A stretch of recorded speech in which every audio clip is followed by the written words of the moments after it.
It's the future and the globe has been destroyed by war. In this post-apocalyptic world, cities are on wheels, literally fighting for supplies, food, and land. They are all fighting for survival outside of a wall built in the east that London is looking to tear down. So, does Mortal Engines deliver on the excitement and adventure hinted at in the trailers? Or should we just watch the trailers instead? Let's talk about it in this review.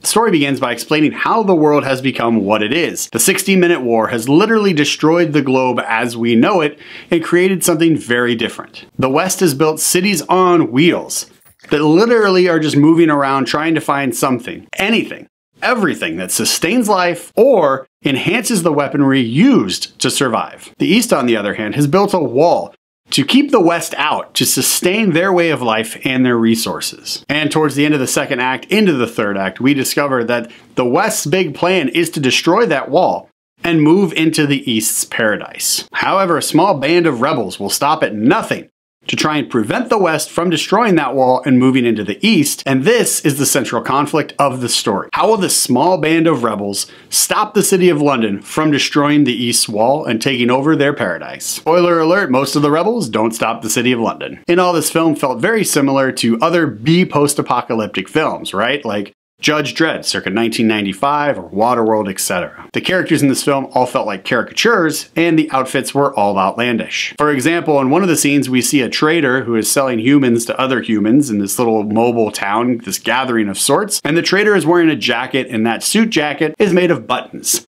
Like actual shirt buttons. Okay, moving on. Other characters in this film are just introduced with little to zero introduction, and I'm given the impression that they're important for some reason, but in this film we don't really ever understand that reason, because for the most part they're not around for very long. There's also a separate plot line for a robot who was once a human that died and then was brought back as like this robot-human hybrid thing, and it's completely unnecessary in this story. This whole plot of the robot-human thing chasing Hester, who's one of the main characters, was probably important in the book. However, in this film, he's very much, again, unnecessary. So really the whole point of his character was to give her back a necklace that her mother gave her. However, that could have been avoided. He could have just given her the necklace when he found her as a kid and been like, here, hold on to this, don't lose it. And then we could have just completely removed that whole plot point from this story because, again, it's unnecessary.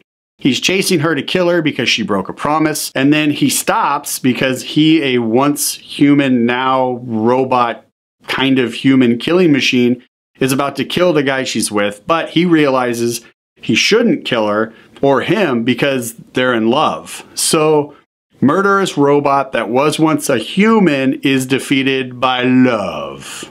If that sounded confusing, that's because it kind of was in this movie and it made zero sense. The biggest issue that I saw in this film was that there's just too much story to tell in one movie. We rush through the story that we get, we rush through the character development, because in this film there's almost zero character development. People, again, are introduced with little to zero introduction, and then they're almost immediately removed. Everything in this movie looked like a Sci-Fi Channel production instead of a big Hollywood blockbuster special effects driven movie, and at times some of the dialogue felt like it was written directly for the young adult movie-going audience. Short, deliberate, borderline cliche words tossed about by actors who I believe were directed to overact. Also, towards the end of the film, there's a big reveal about who Hester's father is that fell right in line again with the nature of this film being borderline cliche and predictable. And it did get an eye roll from me in the theater. Additionally, again, in this film, and maybe it's different in the book, but in this film, I don't recall her ever being on a hunt for who her father is or who her father was.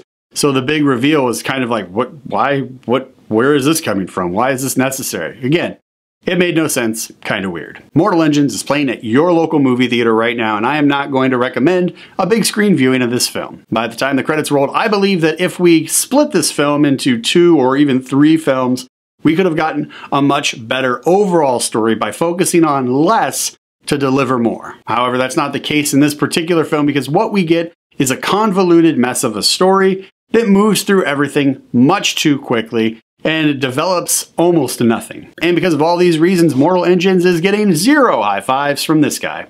Mortal Engines is playing at your local movie theater right now. Maybe go see The Grinch instead.